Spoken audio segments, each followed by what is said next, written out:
colleagues, it is really a pleasure to be opening our second SoE, or Scholarship of Engagement for Societal Impact Colloquium. You would recall last year was our first one, and we were very excited at that time to be discussing our new framework for the Scholarship of Engagement for Societal Impact, and I'll come back to that. So very briefly, I've reflected on in a sense on the journey that we've traversed together, I must say, because it was really a journey of 1,000 miles, it felt at some times. And in this reflection, I realized that we had quite a lot of firsts. So allow me today just to mention some of those firsts along the path. If I think of 2015 and 2016, a lot of you will just remember fees must fall and how the word is placed, if you can call it that, and how we worked from different campuses, especially us from dentistry, Faculty of Dentistry campus, especially in 2016, and how we went online, adopted blended learning in 2016. But as that were happening, it didn't mean that the work in the background stopped.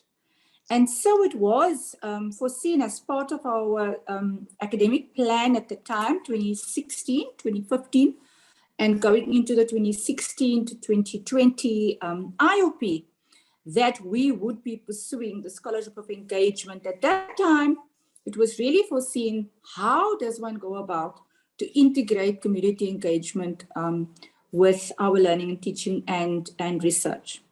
So sorry if you hear this, because I'm very mindful of the fact that if we don't remind ourselves where we come from, we don't often know where we're going to. And so we reminded ourselves when I observed in 2015 already that we are, by our DNA, a very engaged institution, and it's in our nature to want and go and do something for the community. And why I'm saying for the community is because what I observed was what I called then a soup kitchen approach to community engagement, that we do make a difference, but is it sustainable? And so in that first colloquium, which we started, the community engagement colloquium, with our various community partners in the broader sense of the word, the first thing was, how do we make sure that we transition from a soup kitchen approach to a fully integration of community engagement with our learning, teaching, and research in multiple ways, and how do we institutionalize this? And the very first step, quite importantly, was to have a courageous conversation. I recall it so vividly in 2017 at our first community engagement colloquium with all our various stakeholders, our partners, thinking through, so if we want to do this, how do we get to a set of principles that will guide what it is that we do? And you're very familiar with those principles. And I've spoken at various occasions about those principles, and especially about us and our various communities, like our various publics, being co-creators of knowledge, and this reciprocal relationship that happens between us as a university, because we're not the NGO, and whoever we work with, our partners on this journey. And that was quite a seminal moment for me, because having distilled those principles provided the platform for us to say, but how do we now ensure that those principles are implemented in what we say we do, and to be seen to do, and not just to say that we do this?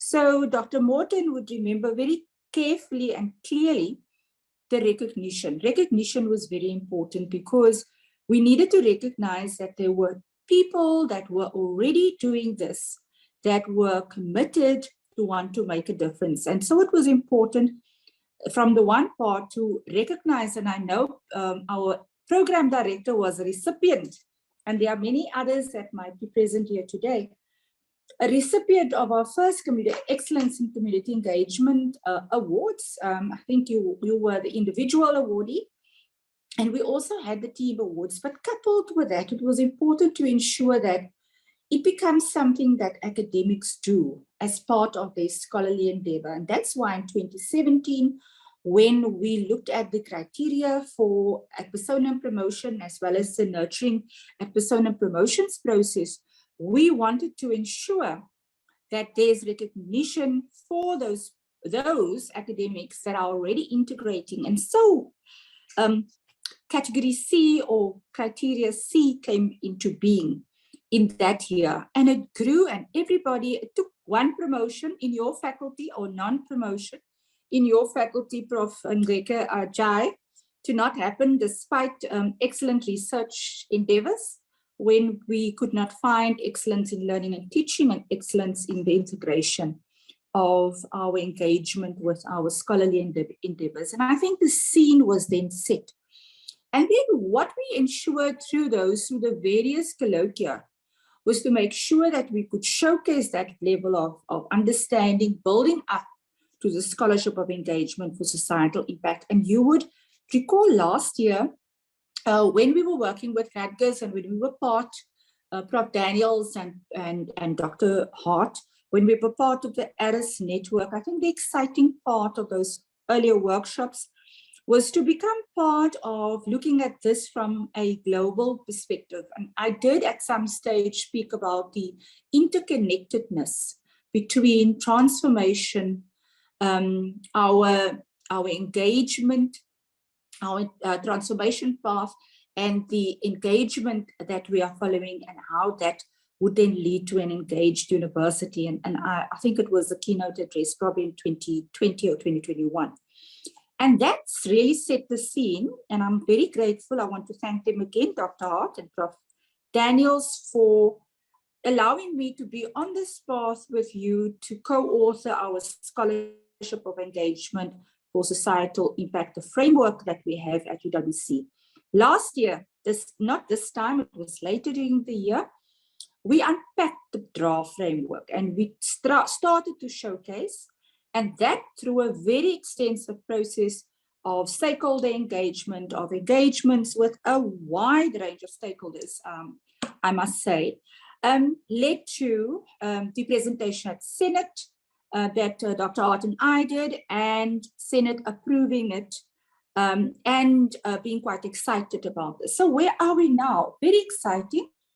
When we presented at Senate, we then presented also our model, and that our knowledge management tool will be piloted in 3 faculties, community and health sciences education, and in various departments in the Faculty of Natural Sciences, and that is underway. So today is actually, and tomorrow, will be the first time that we will be showcasing, in a sense, the application of our framework for the scholarship of engagement for societal impact at UWC. And I'm very excited about it because we have a wide range of people that will be giving their inputs, their perspectives, and showcasing how they could already in some form or some way implement our framework for SoE-SI.